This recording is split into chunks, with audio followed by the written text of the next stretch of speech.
My name is Charlotte Ayers. I'm 66 years old, and I've been retired for a little less than 2 years. I get about $2,500 a month in Social Security benefits. In a small town in Ohio, that's enough to get by. As long as I watch every penny, it covers me just fine. My husband passed away young. After my son, Benjamin, got married, I've been on my own, living alone in this old house, keeping it warm with memories. At my age, isn't that what life is supposed to be about? Family gathered, laughter echoing through the halls. With Christmas just around the corner, Benjamin called to say he wanted me to spend the holidays with them this year. In that moment, my heart lit up like someone had handed me a steaming mug of hot chocolate in the dead of winter, filling me with a warmth so deep it reached right down to my bones. As soon as we hung up, I got right to work. I pulled an old suitcase from the back of the closet and wiped it down again and again until it was clean enough to catch a faint reflection. The new sweater I had been saving for the holidays was already neatly folded, waiting. One by one, I packed it along with a few other things: the smoked sausage rolls Benjamin adored as a boy, Amanda's favorite local honey, and a few homemade jams carefully, making sure not to forget a thing. As I was packing, my fingers brushed against an old, yellowed photograph. Benjamin was just a teenager in that picture, his wide grin beaming, those two little front teeth peeking through. Beside him stood a younger me, hair thick and black, a confident smile on my face, eyes brimming with a fierce, unwavering hope for life. The decades had passed in a flash. My whole life, I gave it all to this family, to Benjamin. When he was little, I worked shifts at the textile mill, nights, evenings, coming home so tired I could barely stand, just to make sure he had a better life. When the mill shut down, I sold goods at flea markets, did odd jobs, whatever it took. I fought tooth and nail so Benjamin could go to college, so he could have a good start in life. It was only when he was settled, married, with a stable life of his own, that I felt like I could finally breathe. Retirement has been simple, like a plain glass of water. It was only when I saw Benjamin and his family that life tasted a little sweeter. I just didn't know that sweet sip was already laced with poison. When I arrived at Benjamin's apartment building in Chicago, the elevator doors opened and Amanda was already there, waiting. She smiled brightly and rushed toward me. "Charlotte, you finally made it. It was freezing outside. Come on in." She took my suitcase with cheerful hands, bustling about. Sit, I'll get you some hot tea to warm you up." Benjamin poked his head out from the study, a tired smile on his face. "Hey, Mom." He looked drained, with dark circles under his eyes. "Year-end is always a madhouse," he explained. "I've been working non-stop." I nodded, a pang of concern in my chest. "You only get one body, honey. Don't run it into the ground." Amanda quickly returned with a steaming mug of tea, the welcoming aroma filling the living room. The warmth from the radiators enveloped me. It was a world away from the chill of my own little house. Amanda tucked my suitcase into the guest room and hurried to start dinner. The spread she prepared was hearty and impressive: fragrant, juicy roast beef, tender, buttery pan-seared salmon, and a handful of bright, refreshing side dishes. Her cooking had improved immensely. I couldn't help but praise her, and she laughed, her eyes crinkling. "I'm so glad you like it. You should come more often. I'll cook for you every day." But for all her easy smiles, there was something a little too polished, a little too eager. She kept piling food onto my plate, pampering me with an almost flawless care, like a new jacket that doesn't quite sit right on the shoulders close, but not quite right. Meanwhile, Benjamin shoveled food down thoughtlessly, his eyes darting to his phone again and again, as if something was pulling at him. The table felt alive on the surface, but underneath, it was like a sliver of bone caught in my throat, impossible to swallow, impossible to spit out. The next morning, Amanda's parents arrived. As soon as they walked in, Patricia wrapped Amanda in a tight, loving hug. They chattered nonstop, their high-pitched laughter filling the room as if the rest of us had disappeared. I stood off to the side, invisible.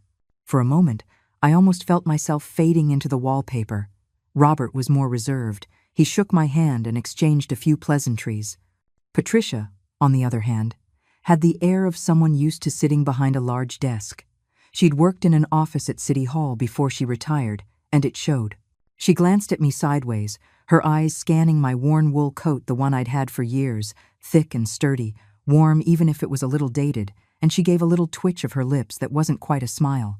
To her, I must have looked out of place. The coat that had always made me feel prepared, even proud, now suddenly felt thin and tired under her gaze. Dinner that night was laced with a subtle tension. Benjamin and Robert traded conversational snippets about the latest financial news, while Amanda and her mother chattered animatedly about neighborhood gossip, grocery store discounts, and whose kids had recently been promoted. I just sat there quietly, picking at my food, feeling like an outsider.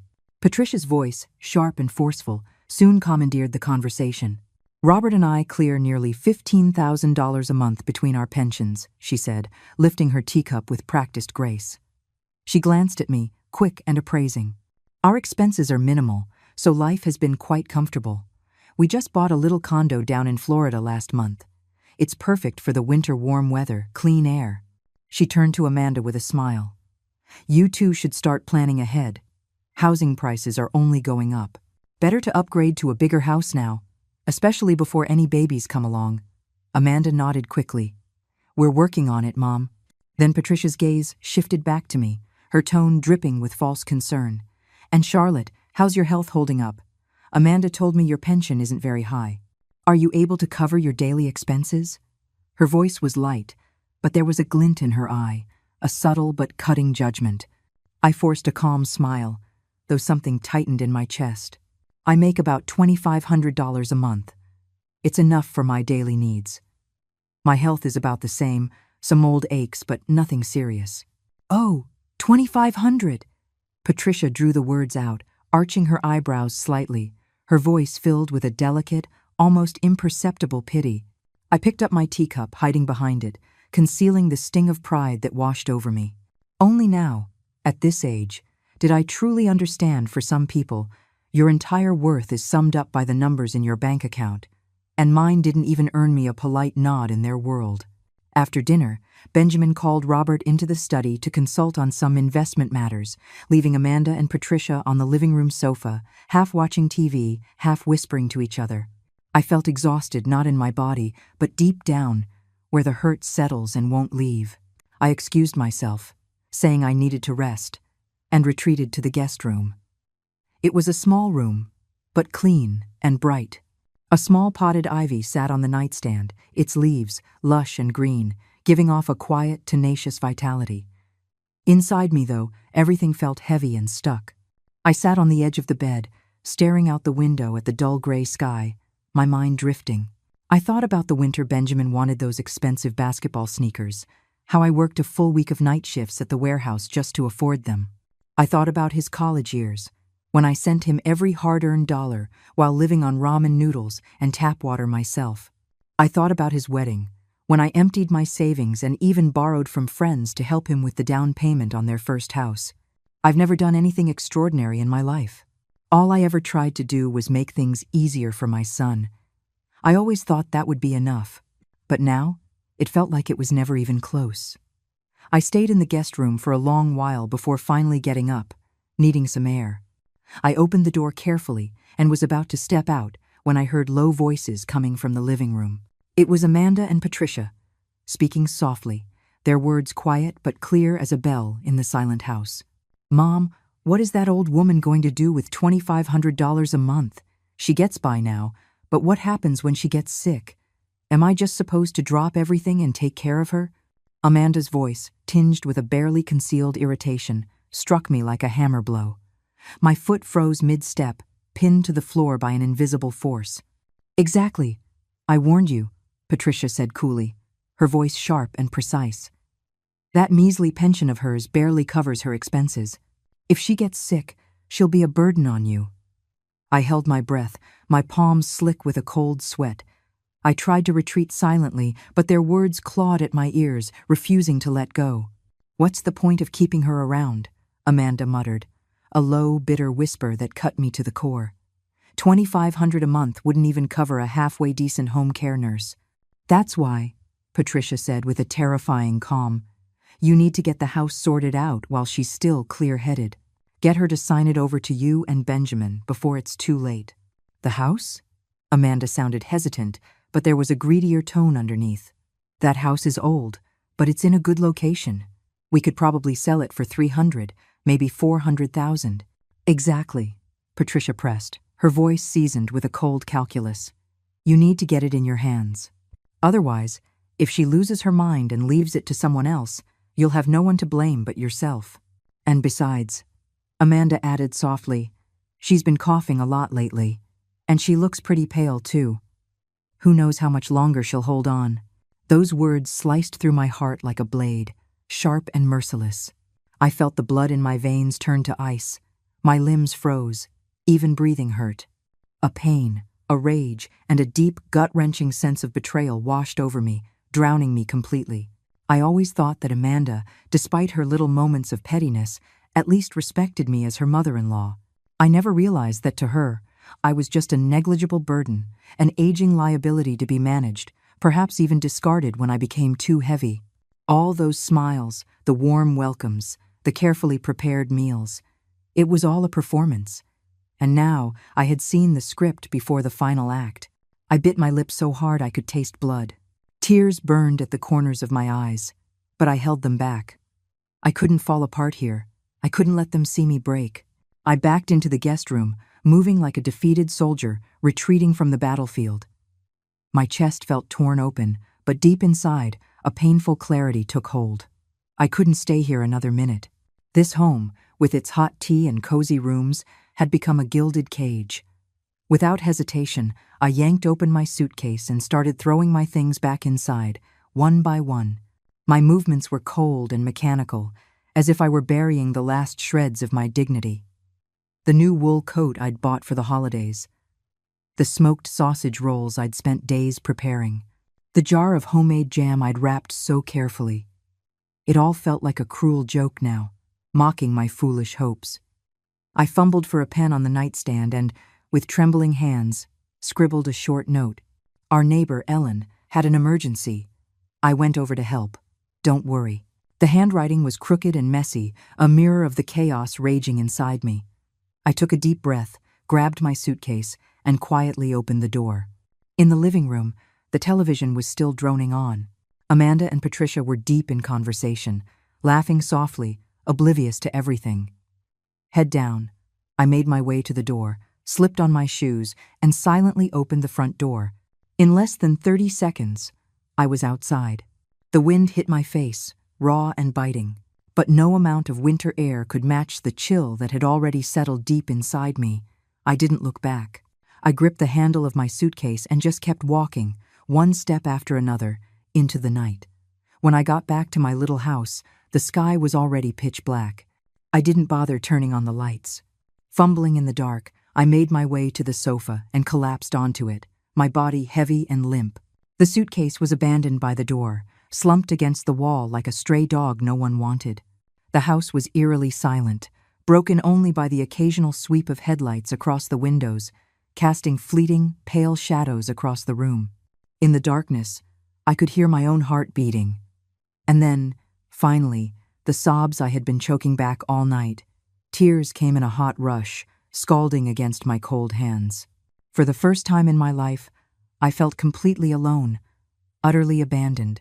The family I thought I could lean on, the bond I had spent a lifetime building. It had all been constructed on the flimsy foundation of money and convenience. In their eyes, I wasn't even worth that. Just an old woman with a measly $2,500 pension, a future burden to be gotten rid of as quickly and quietly as possible. I don't know how long I cried. Long enough for my tears to run dry? Long enough for my heart to turn cold? No, I wasn't going to resign myself to this. I couldn't. For once in my life, I needed to live for myself. Slowly, I lifted my head and stared into the endless black of the night beyond my window. Maybe overhearing their conversation wasn't an accident. Maybe it was the universe giving me one last wake-up call. It was time. Time to reevaluate my life. Time to take my future back. I fumbled for the lamp beside the sofa and flicked it on. The light wasn't strong, but it pushed back the darkness, illuminating the room, and deep inside me, a tiny, stubborn light flickered back to life. The next morning, my phone rang. It was Benjamin. His name glowed on the screen, familiar and heavy. I hesitated for a moment before answering. "Mom, why did you leave so suddenly?" Benjamin's voice was thick with concern and confusion. "Amanda said you left a note about an emergency with your neighbor, Ellen." I cleared my throat, steadying my voice. "Yes. Ellen's husband had a sudden heart attack. She panicked and called me for help. It was a lie, and it sat like a stone in my chest, heavy and suffocating." "Oh, is everything okay now?" Benjamin asked. "Yes, it's fine now. They got him to the hospital." I continued the lie, a bitter taste rising in my throat. "Good, good. Mom, please take care of yourself, okay? If anything comes up, you have to let us know." He paused, then added, "I'll try to come see you in a few days." "No need," I said quickly, my voice soft but firm. "Focus on your work. I'm fine here." After I hung up, I let out a long breath, but for some reason, the air felt even heavier. Not long after, Amanda called. "Charlotte, why did you leave without a word?" "We were so worried about you," she said, her voice dripping with a perfectly measured, perfectly sweet concern. But I could hear it, that faint thread of relief in her voice, like someone who had just shrugged off an unwanted burden. "There was an emergency at home." "It's handled now," I said calmly. "Oh, but you have to take care of yourself, okay? Promise me you'll let us know if you ever need anything. Don't try to handle everything on your own," she gushed, her words wrapping around me like a web of careful lies. I murmured a few polite replies and hung up. Staring at the dark screen in my hand, I let out a bitter, broken smile. The cruelest part of it all was knowing I had to play along. To finish the performance they had so carefully staged, to pretend everything was fine. Maybe that's what being an adult really is, smiling through the bruises, covering the pain with silence. 2 days after Valentine's Day, Benjamin finally came to see me. He sat stiffly on the sofa, fiddling with his hands, like he was carrying something heavy he didn't know how to put down. "Mom, that day," he began, his voice barely a whisper. Did you overhear anything?" My heart gave a little lurch, but my face remained placid, unreadable. "Overhear what?" "No," I said, my tone light and serene. Benjamin stared at me for a long moment, as if trying to read something hidden in my eyes. I held his gaze steadily, outwardly calm, even as my heart was quietly bleeding in my chest. No, I couldn't tell him, not now. If I laid it all out, it would only make things harder for him and for me. There was no point. He finally dropped his gaze, and after a long pause, he mumbled, "Mom, sometimes Amanda. She says things she doesn't really mean. Please, don't take it to heart." In the end, he chose her. I nodded slightly, saying nothing more. The room fell into an awkward silence, broken only by the steady tick-tock of the old wall clock. Benjamin stayed a while longer, fussing over my health and reminding me to take my medicine, before he got up and left. I watched from the window as he hurried down the stairs and disappeared down the street, a small, lonely figure swallowed by the gray afternoon. There was sadness in me. Disappointment, too, but mostly a tired, familiar acceptance. The son I had poured my life into would never truly understand me. After Benjamin left, the house returned to its usual empty quiet. I sat alone on the sofa, listening to the second hand of the clock tick by. Each click was a dull, echoing reminder of how empty my days had become. I began to think, really think, for the first time. What should life after retirement really look like?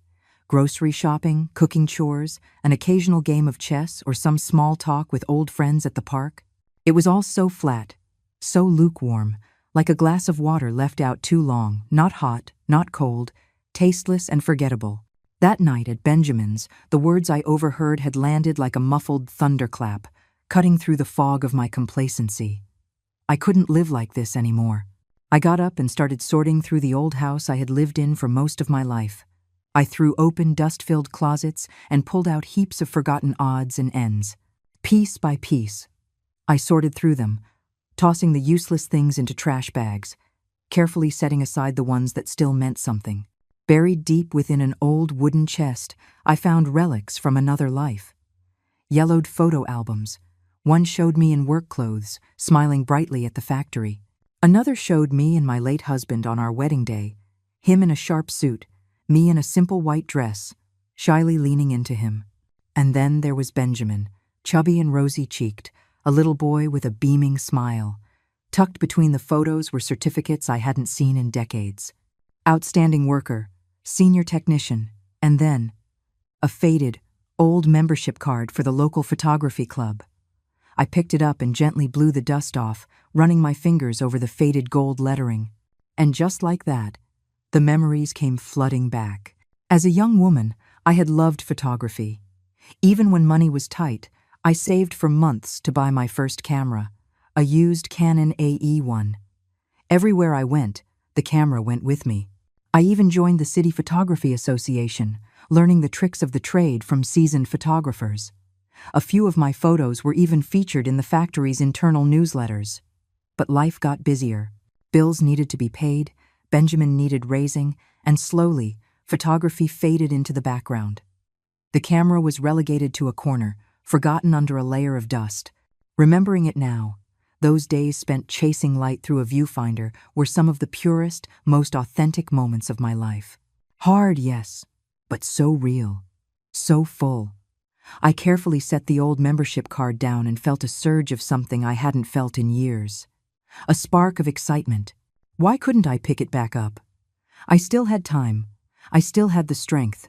I refused to let the rest of my life play out in muted silence, unnoticed by anyone. I rummaged through the closet and, after a bit of digging, I finally unearthed my old Canon camera. I wiped it down with trembling hands, clearing the dust from its body. It was old, a relic, but it was still whole, still beautiful. In that moment, I made a decision. I would enroll in a photography course at the local community college. I would start over, on the right foot this time. My biggest enemy wasn't sickness. It wasn't loneliness. It was surrender. And I was done surrendering. The next day, dressed in a clean, neatly pressed sweater, I walked into the admissions office at the local community college. The admissions officer was kind and patient, helping me enroll in an introductory photography class.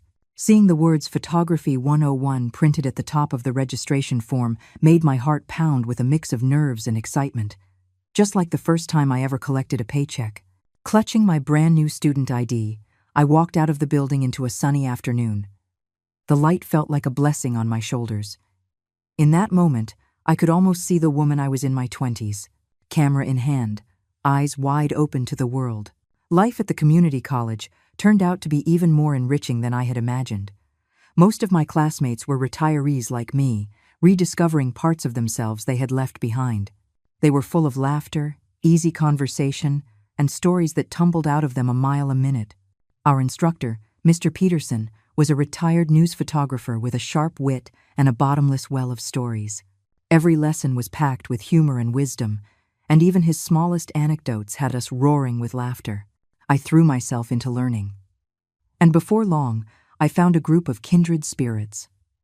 There was Marta, a former architect, whose photographs of building structures were breathtaking.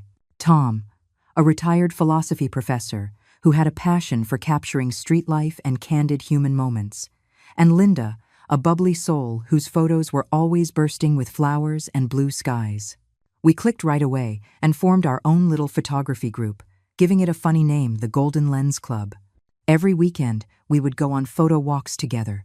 My old Canon was clunky compared to everyone's modern gear, but the black and white images it produced had a depth and a soul that no new technology could replicate. Later, encouraged by Mr. Peterson, I saved up a few months of my pension and bought a beginner's DSLR camera. I started learning post-processing techniques, diving into the world of light adjustments, cropping, and color grading. Suddenly, my days were filled with purpose and joy, studying the light, framing shots, tweaking camera settings, perfecting the vibrancy of a photo. I felt like I had traveled back to a time when I was strong, alive, and full of energy. Where time once trickled by like a dripping faucet, now I found myself wishing each day had 30 hours instead of 24. Not long after, the community center announced a photography exhibition titled Living Our Best Lives. Our Golden Lens Club submitted a few pieces. To my astonishment, one of my photos, Sunset on Main Street, 1 second place. The photo captured a quiet small-town street, bathed in a golden twilight, with an old man sitting peacefully on his porch, a pipe between his teeth, completely at ease with the world. That old man was Walter, Ellen's husband, sitting right outside their house on Main Street. After the exhibition, the local newspaper even ran a feature on me, complete with a picture and a headline that read, "Retired factory worker rediscovers passion through the lens." Holding that newspaper in my hands, seeing my name and my picture in print, a deep, indescribable pride welled up inside me. It turns out there are countless ways to live out old age. Just like in photography, change your perspective, and the whole picture transforms. I was no longer anyone's burden, anyone's afterthought.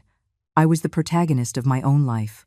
Somehow, Benjamin got a hold of that newspaper article and showed up at my house shortly after. He had the paper in his hand, his face lit up with a mixture of surprise and what almost looked like disbelief and pride. "Mom, you're amazing. You really kept this one under wraps, the award and everything," he laughed, half joking. But the genuine admiration in his eyes was unmistakable. "It's nothing," I said, feigning modesty, though my heart was doing cartwheels inside. Benjamin watched me carefully for a moment. "You look different, I swear," he said. "You seem brighter. There's this energy about you. For the first time, I could feel it." His gaze had shifted. It was no longer the polite, dutiful concern he used to offer. It was real respect, something warmer, something that filled my heart with a soft, quiet joy. A few days later, Amanda called.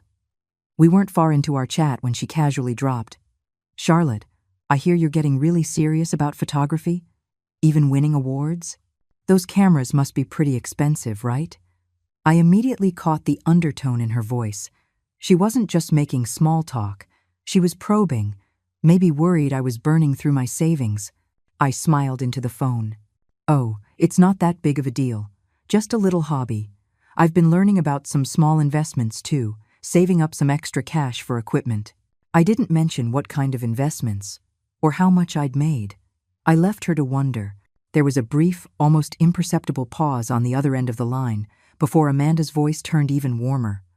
"Wow, that's so amazing. You're just living your best life, Charlotte. Just take care of yourself, okay? Don't overdo it." After I hung up, I smiled to myself. Funny, isn't it? The less you seek validation, the more cautiously others approach. It's just human nature. Those you lean on will take you for granted. But those who stand on their own make others uneasy.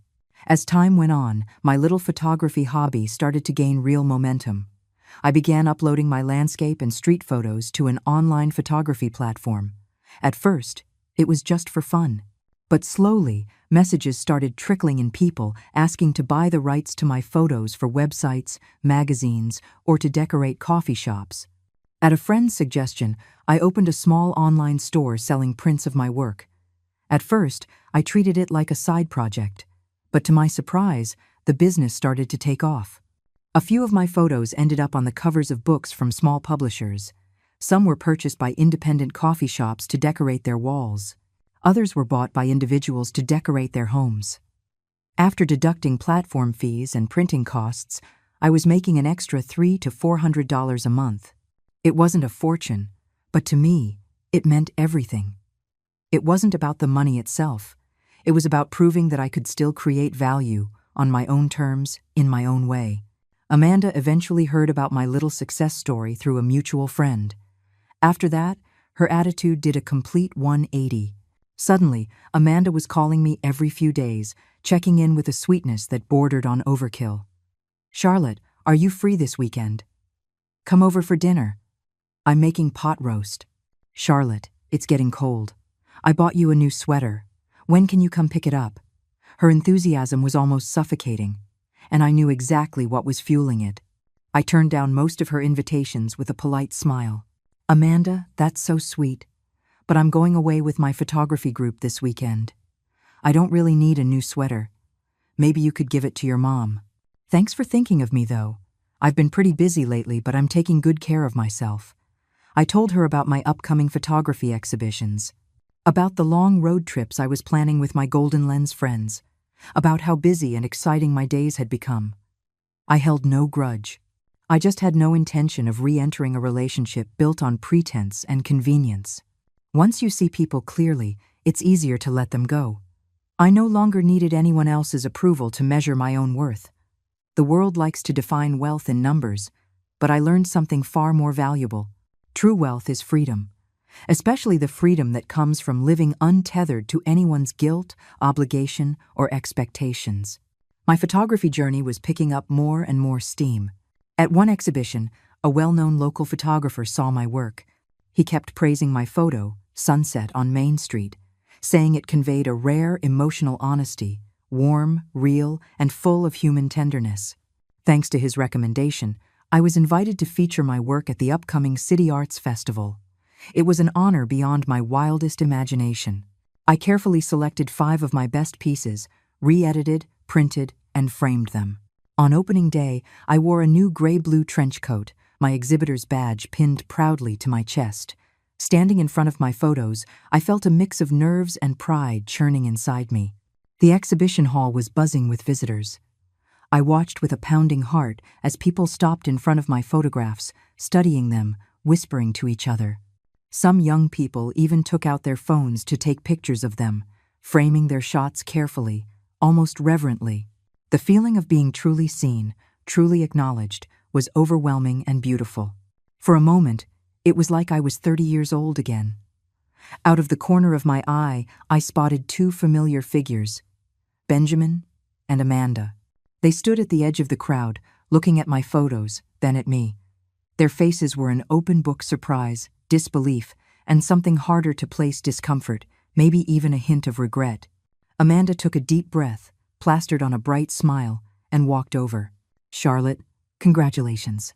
Your work is incredible, absolutely professional," she gushed, her voice a little too loud, her expression a little too tight, the emotions churning in her eyes like a storm she couldn't contain. Benjamin followed, clapping me on the shoulder. "Mom? Seriously? I had no idea you were this good." I nodded calmly. "Thank you." Inside, I felt only stillness. The great irony of life, the moment you no longer crave someone's approval, is the moment they rush to offer it. But by then, their applause means nothing. After the exhibition, Benjamin and Amanda insisted on taking me to dinner to celebrate. I let them. We ended up at a cozy Italian restaurant nearby, in a private room. The table was covered with rich, colorful dishes, and the mood felt forced into a kind of strained cheerfulness. Benjamin kept topping off my glass, showering me with compliments. Amanda wore a radiant smile, piling food onto my plate, pampering me with a warmth that was a little over the top. Beneath the surface, I saw it with perfect clarity. This dinner wasn't just a celebration, it was a setup. Sure enough, after the 3rd glass of wine and the 5th course, Benjamin finally put down his cup and spoke, feigning casualness. "So, Mom, Amanda and I have been looking at houses lately." I nodded slightly, waiting for the real reason. "This apartment is getting a little cramped," he continued, "especially if we're thinking about starting a family. We found a place 3 bedrooms, great location, really perfect, but we're just a little short on the down payment." He shot Amanda a quick look. Amanda immediately leaned in, her voice syrupy sweet. "Charlotte, we were thinking, since your photography has been going so well, winning awards and selling pieces and all, maybe you could, help us out a little." Her eyes were bright with expectation, barely concealing the urgency underneath. In the end, it was the same old dance. They wanted money. I smiled to myself. What a predictable routine. I put my silverware down slowly, dabbed my mouth with a napkin, and looked at them, perfectly calm. "A new house sounds wonderful," I said smoothly, as if commenting on the weather, "but I'm afraid I won't be much help." Amanda's smile faltered. Her voice sharpened slightly. "Why not?" "Well," I said, gently tapping the rim of my water glass, "photography isn't exactly a cheap hobby. New equipment, travel expenses for shoots. And lately, I've been pooling funds with a few friends to open a small photography studio. It's going to require a considerable upfront investment." I let that sink in before delivering the final blow, still smiling. "Besides, I'm planning a big trip to Alaska later this year to photograph the northern lights. I've already got the money for that all set aside." Benjamin ducked his head, pretending to take a sip of tea. Amanda's face tightened, disappointment and barely concealed frustration flashing across her face. "How interesting. When you finally build a world of your own, they are left on the outside, knocking at the door in vain."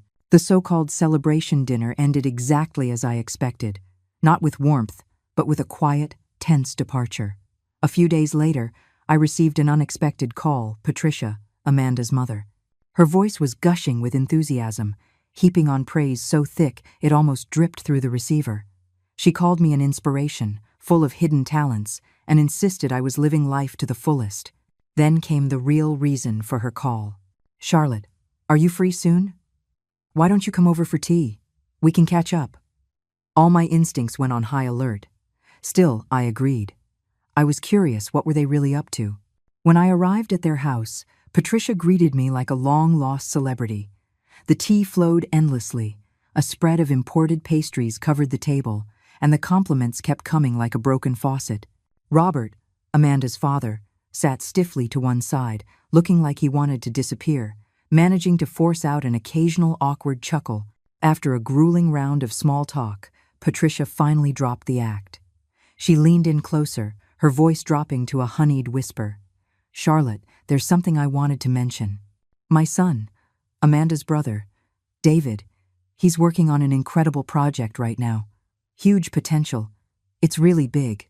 She lowered her voice even more. "He just needs a little startup capital." I smiled coolly to myself. There it was. Finally, Patricia pressed on, her voice syrupy and insistent. "I mean, I know you have a good eye for investments lately, and with your photography sales going so well, why not get in on it? It wouldn't take much, maybe 100,000. There will be dividends by the end of the year, much easier than earning it one photo at a time." The glint in her eyes was unmistakable. She wasn't seeing me anymore. She was seeing a walking, talking ATM. I lifted my teacup, blew gently on the rim, and said slowly, "Patricia, thank you so much for thinking of me, but I'm afraid I can't help." Her smile froze. "Why not?" she asked, struggling to keep her tone light. "To be honest," I said, setting my cup down carefully, my expression as serious as hers was fake, "I just partnered with some friends to open a photography studio. I'm pretty much tapped out. At this point, I couldn't squeeze out a single dime if I tried."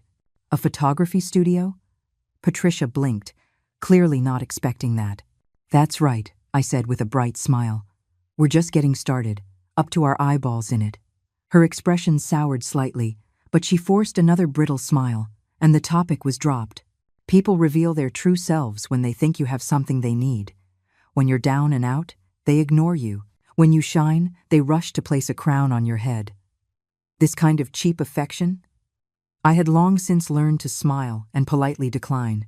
As for my little studio, it was barely up and running, but we had already landed our first big contract. A travel company fell in love with our photography style and hired us to shoot a promotional campaign for their new Northern Lights tour in Alaska. When the contract was signed and the advance payment hit the account, the whole office erupted like it was Christmas morning. It wasn't just a job. It was a dream I had shelved decades ago, finally coming true. I threw myself into preparations with the excitement of a kid before a school field trip. Researching weather patterns, upgrading gear, cleaning lenses, it was a beautiful frenzy. When Benjamin heard I was going to Alaska for a whole month, he called immediately. "Mom, Alaska? For a month? Are you serious? At your age? It's freezing up there. Are you sure you can handle it?" His voice was laced with concern, but underneath it, there was something else, something harder, sharper. "I'm great," I laughed. "I'll be with the whole team. We'll look out for each other. But a whole month? You're the backbone of that studio, and, all the travel expenses must cost a fortune?" There it was, the real concern. He was afraid I was investing too much in myself, cutting off the backup plan he had quietly kept in his back pocket. I sighed inwardly, but kept my voice cheerful. "Sure, it's expensive, but this time, the travel agency is footing the bill. As for the studio, Tom and Linda can handle everything while I'm away. Mom, maybe you should think about it a little more. No need. I cut him off gently. The ticket's already booked. I spent my youth tied down by mortgages, tuition fees, and endless responsibilities. Now, it's my turn. I'm not missing another horizon. Hassan was silent on the other end of the line. In our youth, survival was the priority, crushed by loans and obligations we never questioned. But as I got older, I learned the real lesson. Freedom isn't something you are given. It is something you earn, step by step, through effort and deliberation. Alaska turned out to be even more breathtaking than I ever imagined. The auroras danced across the night sky, spilling waves of light like an artist casting entire galaxies onto a canvas.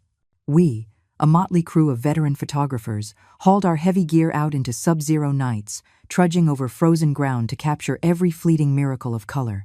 It was exhausting, cold, and grueling work, but my heart hadn't felt so alive in years. It was pure, unfiltered joy.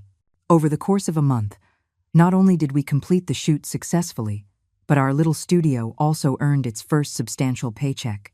And most importantly, on this trip, I met someone who would change my life. Her name was Emily Sanchez. She was 2 years younger than me and also a solo traveler chasing the northern lights. We met by chance at a small outdoor market in a quiet town. A conversation sparked, and before long, we realized we had much more in common than just photography. Emily had been a community college professor before she retired. Her husband had passed away a few years ago, and her children had scattered to other states. Now she lived alone, independent, vibrant, and full of stories. We talked about photography, travel, life, and somewhere in the second half of the trip, we became inseparable, taking pictures of each other, sharing meals, looking out for one another. With Emily, everything felt easy and light. There were no ulterior motives, no obligations, just a simple, genuine friendship. As the trip ended, she gave me a tight hug and smiled. "Charlotte, meeting you has been the best part of this whole adventure. When you're all recovered, next stop Iceland? The northern lights are even more spectacular there." "You're on," I laughed, without a moment's hesitation. When I got home, I stared at my growing bank balance, the hundreds of stunning photos stored on my hard drive, the goofy selfies Emily and I had taken together, and I felt a contentment that ran deeper than words. It turned out, life after 60 could be even more exciting than the years before it, especially when you finally stopped wasting time on people and things that didn't deserve you. Emily and I stayed in close touch, trading photos, sharing editing tips, and planning our Icelandic adventure. It felt like life was finally moving forward. I was finally moving forward. But life, unpredictable as ever, threw me a curveball. One morning, while browsing for new gear online, a sudden dizziness washed over me. I felt a numbness down my right side. My words started to slur. My heart sank. I dialed 911 immediately. At the hospital, they confirmed it a mild stroke. Luckily, I got help fast enough to avoid major damage, but the doctors insisted I stay for observation for at least a week. Lying in that sterile hospital bed, under bright fluorescent lights with the antiseptic stench thick in the air, a profound sadness washed over me. Iceland would have to wait. Emily visited almost daily. She brought homemade soup, the latest photography magazines, and a warmth that cut through the chill of the hospital walls. She even helped out at the studio, making sure everything was running smoothly. Her kindness was simple, pure, and real, like sunlight spilling through a frosted window. Benjamin and Amanda came too. They were attentive, moving like the perfect caregivers. Benjamin ran errands. Amanda hovered by the bedside, offering water, peeling fruit, and fussing over me. Watching them, I felt a complex tangle of emotions. I knew deep down how much of their concern was genuine, and how much was pure performance. A week later, I was discharged. The doctors advised me to take it easy, eat carefully, and avoid stress. The day I got home, Amanda made her move.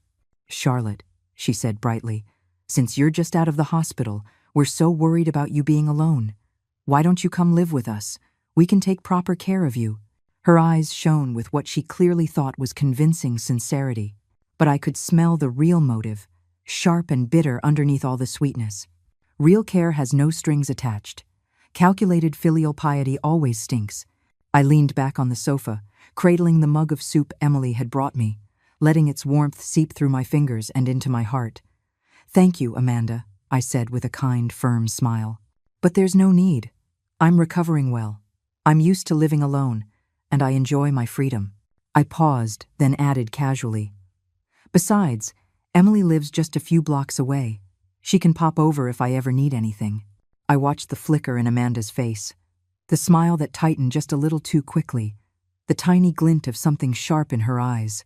But she recovered fast, pulling the mask of the concerned daughter-in-law back on. Of course. It's just, accidents happen. We just want to be prepared." She hesitated for a moment, then lobbed the real bombshell, her voice light as a feather, almost offhand. "Charlotte, maybe it's time to think about getting a will drawn up? Not for any bad reason, of course, just for security. It's better to have everything in order than to deal with trouble later, right?" There it was. A fox can't hide its tail forever. I smiled sweetly, playing my part to perfection. "A will?" I said, scratching my head as if confused. "Oh, I don't really have much. Just this old house and a small pension. Enough to get by." Then I added breezily, "And my hands are so full right now, the studio keeps me busy. Maybe when things quiet down a bit, I'll think about it." Amanda's eyes darkened for just an instant, a flash of raw frustration she couldn't hide, before she plastered that sweet smile back on her face. Sometimes, playing dumb is the sharpest armor an old woman can wear. After the hospital stay, Amanda's attentiveness became almost comical. She used to call occasionally, but now she was at my house every other day, laden with organic fruits, supplements, and a syrupy sweet smile. "Charlotte, how have you been feeling lately? If you need anything at all, just say the word." She was warmer than any daughter, but her eyes wouldn't stop roaming, scanning my living room, lingering on the shelves, the desk, the drawers, and her casual conversation was anything but.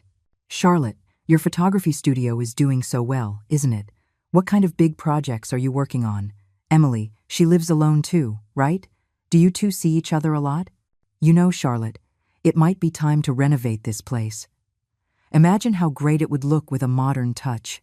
Every question was dipped in honey, but it carried a fine, sharp probe just beneath the surface. I knew exactly what she was doing. Still, I smiled politely, kept my tone light, and gave her nothing. But then, one afternoon, everything changed. I had gone to take a shower. Since I was still recovering, I moved slowly, taking my time. When I came out, a towel over my shoulders, I passed by the study, and through the half-open door, I saw her. Amanda, standing by my desk, rifling through papers with the focus of a thief. I crept closer, my heart pounding. She was holding my bank statements and my insurance policies. For a second, the world tilted. The chill that ran through me was more intense than any Alaskan wind had ever thrown at me.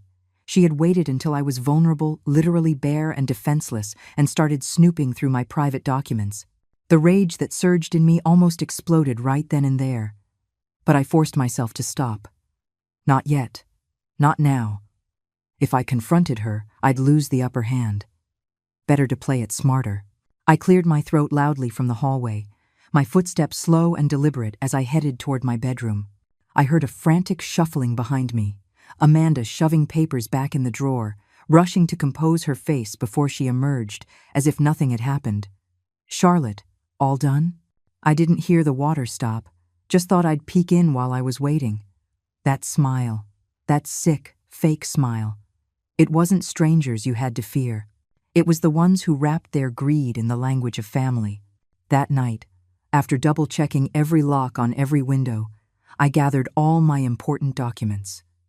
The deed to the house, bank cards, insurance papers, trust agreements, and I locked them all away in the small safe I had quietly installed months ago.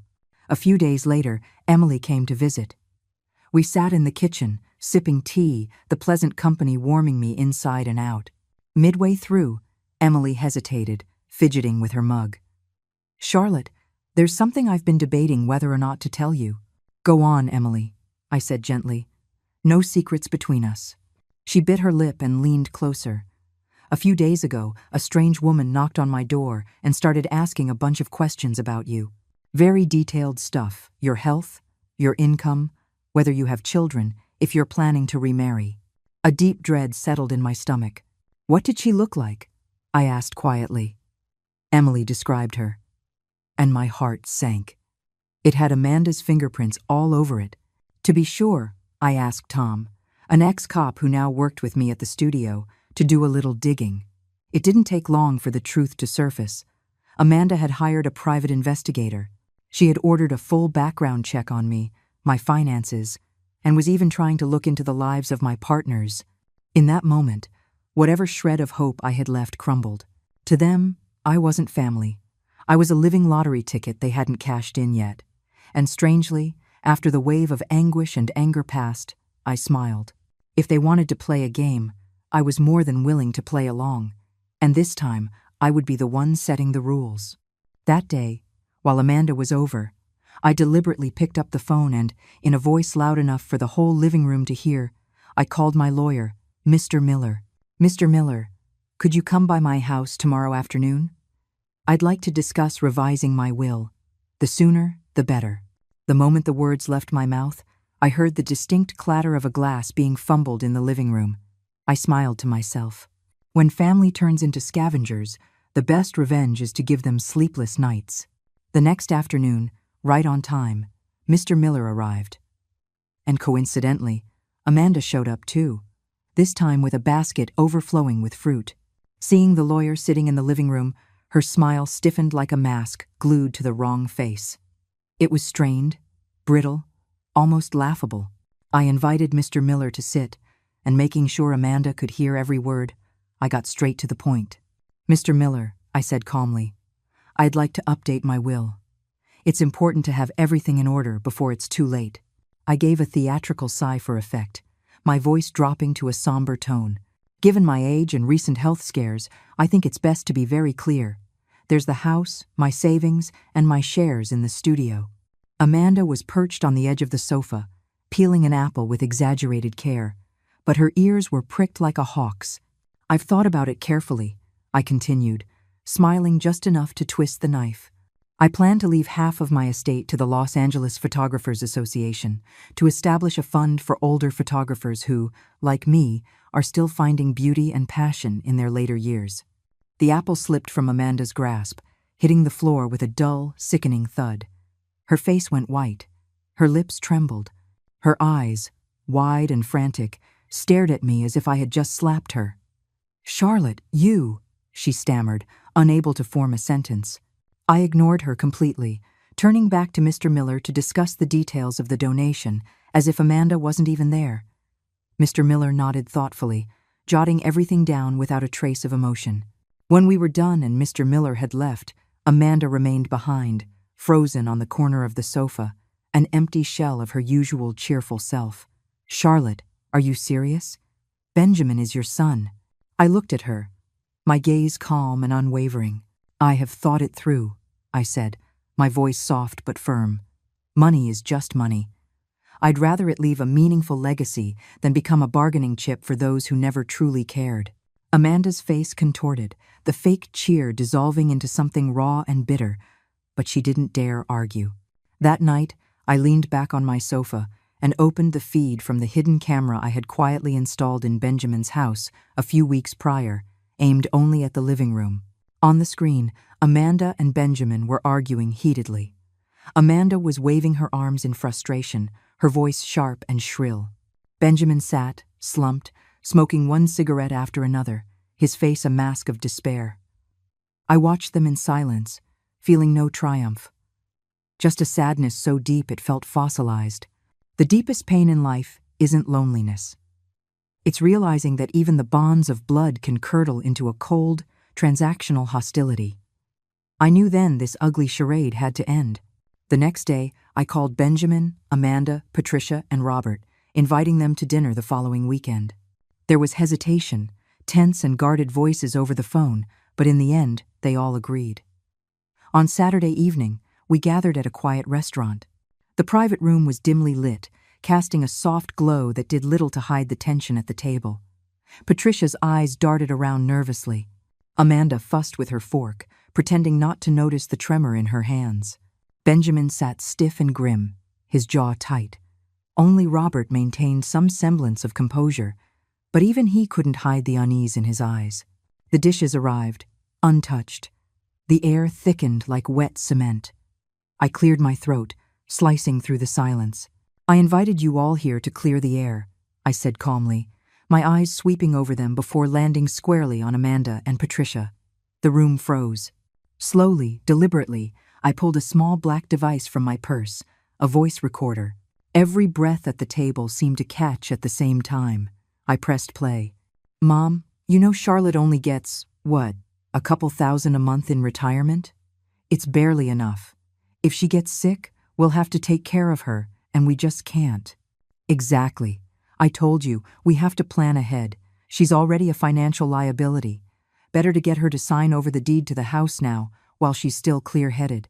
And let's be honest, her health isn't great. She might not last that long." Amanda's and Patricia's voices rang out, loud and undeniable, each word landing like a slap across the room. This was the art of surviving betrayal, not by enduring it, but by choosing the exact moment to lay your cards on the table. The recording continued to play. No one spoke. No one dared. Amanda's face was ashen, her hands shaking as she gripped the edge of the table. Patricia sat with wide eyes, twisting the edge of the tablecloth in her fingers, panic seeping from every pore. Benjamin stared at Amanda with disbelief and barely contained rage. Robert sighed, his shoulders slumping in defeat as he closed his eyes to the wreckage unfolding before him. The truth was out, and there would be no going back. The recording finally stopped. I calmly switched off the device and looked around the table, my gaze steady, unflinching. "This recording," I said quietly, "but it cut through the room like a razor. I captured it during my New Year's visit to your home. I came with the simple hope of a family reunion, and instead, this is what I heard." I paused, letting the words hang in the thick, icy air. So I left. Not because a neighbor had an emergency, but because my own heart was already frozen. Another pause. Then I spoke again, each word measured, deliberate. "These past few months, I've done a lot of thinking. Is a person's worth nothing more than the number in their bank account? Does living on a modest pension mean I deserve to be discarded, conspired against?" I smiled, not with bitterness or anger, but with a quiet, hardened clarity. I realized something. My worth was never in anyone else's hands to begin with, and it certainly isn't diminished by your contempt. My voice was clear and steady, cutting through the thick, suffocating silence. "And so," I continued, "I have officially updated and notarized my will. Every eye was fixed on me. Upon my passing, my house will be donated to the community's senior housing program, providing shelter for elderly residents in need. My savings will go toward my own care, my health, my travels to ensure I live out my final years with freedom and dignity. And the profits and assets from my photography studio will fund the creation of the Silver Dreams Fund through the Los Angeles Photographers Association, to support other senior creators who refuse to fade away." The room was suffocatingly quiet. Amanda's face was chalk white. Patricia kept her head down, silent and shamed. Benjamin's lips moved as if to say something, anything, but in the end, he just closed his eyes, the weight of it all crushing him. Then, the silence shattered. Robert slammed his hand on the table, a loud, angry crack. "You two," he said, his voice tight with rage and shaking with disappointment, "have gone too far. You have disgraced yourselves." He turned to me, his voice breaking, and gave a deep bow from his seat. "Charlotte, I am sorry. I am so sorry. I should have done more. I should have stopped this. Please, forgive us." Benjamin finally broke. He grabbed my hand, sobbing openly, completely undone. "Mom, I'm sorry. I am so sorry. Please, give me another chance." Amanda sat frozen, her head bowed, a lifeless sculpture of regret. I sat still, looking at them, not with triumph or vengeance, but with a deep, heart-wrenching sadness. The most fragile thing in the world isn't glass. It's family love, subjected to the crushing weight of greed. I turned to Benjamin, my voice soft but unmoving. "Benjamin, don't cry." He looked up at me, his face wet with tears. "Mother and son, we are blood. That is inseparable," I spoke softly. "But from today on, we live separate lives. I no longer require your love or your respect, and I will not offer you unconditional sacrifice either. We are family, yes, but we are also individuals, standing on our own 2 feet." I let my eyes sweep across the table, lingering briefly on each face before settling into a soft, almost serene smile. In fact, I already have plans for next month. Iceland, Norway. Heading north to chase the aurora, to capture the Arctic light and snow.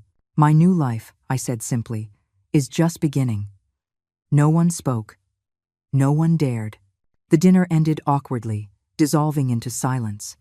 Benjamin insisted on driving me home.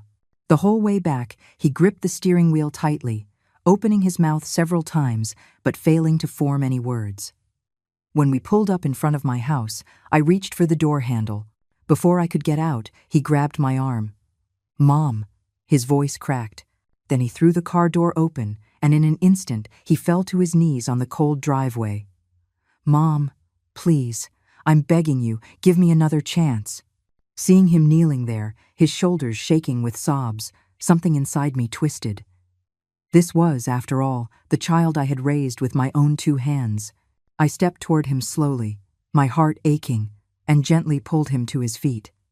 "Benjamin," I said softly, placing a hand on his trembling shoulder. "We all make mistakes. What matters isn't the apology in a moment of regret. It's the lifelong accountability that comes after." I patted his shoulder, my voice quiet and unwavering. "I didn't say I forgive you, and I didn't say I don't. Some fractures, no matter how you mend them, are never the same. Forgiveness doesn't mean forgetting, and family love should never demand endless sacrifice." 1 year later, Emily, 2 old friends from our photography group, and I set off on a road trip across half of America. We photographed the Native American culture on the quiet streets of Santa Fe. We gasped at the towering peaks of the Rocky Mountains. We captured the wild fireworks and raw humanity of Mardi Gras in New Orleans. My photography had improved by leaps and bounds. Through my lens, I was no longer just capturing landscapes, but hearts, stories, the simple, wind-beaten faces of everyday life. Our little photography studio had blossomed too, taking on documentary projects and community exhibitions. My retired life was more intense, more free, and more fulfilling than any chapter that had come before it. Sometimes, Benjamin would fly to whatever city I was exploring, just to spend a few days with me. There was more space between us now. But within that space, there was a quiet, genuine respect. He no longer asked about money, no longer hinted at inheritances. He just listened to my travel stories, studied the photographs I brought back, smiled at my stories. As for Amanda, after that dinner, she never appeared before me again. I heard whispers that her marriage to Benjamin had completely unraveled afterward. Endless arguments, rumors of divorce. But that was their journey now, not mine. I had long since moved on. One day, Emily wrote a short article about my story and sent it to a well-known magazine. The title was "From an Invisible Mother to an Infinite Sky." To our surprise, the article created a sensation. Hundreds of letters and messages poured in, people sharing their own struggles, their lost years, their tentative, hopeful new beginnings. The media began to spotlight senior independence, questioning how society could truly offer its elders respect and freedom. And I, a woman who had only wanted to live a quiet life after retirement, found myself, by a strange twist of fate, becoming a small, shining symbol. I would sometimes get letters from other silver-haired wanderers who asked me how to rebuild a life from scratch, how to love themselves again after years of being forgotten. I answered every single one as best I could. I told them, from the depths of my own experience, it's never too late. Your life can always begin again if you are willing. Right now, sunlight is streaming through my window. A mug of hot tea sits by my hand. All around me, the soft chatter of kindred spirits, fellow travelers, fills the air with laughter and light. And in my heart, There is only excitement for the next adventure. Looking back, all the pain, the betrayals, the disappointments, they were nothing more than scattered stones on the path. They didn't stop me. They built the very road beneath my feet. The final stretch of life isn't about waiting. It's about blossoming. My worth was never printed on a check. My worth was, and always will be, choosing to live fully, bravely, and brilliantly as myself. This is my answer. To all those who are still walking this road,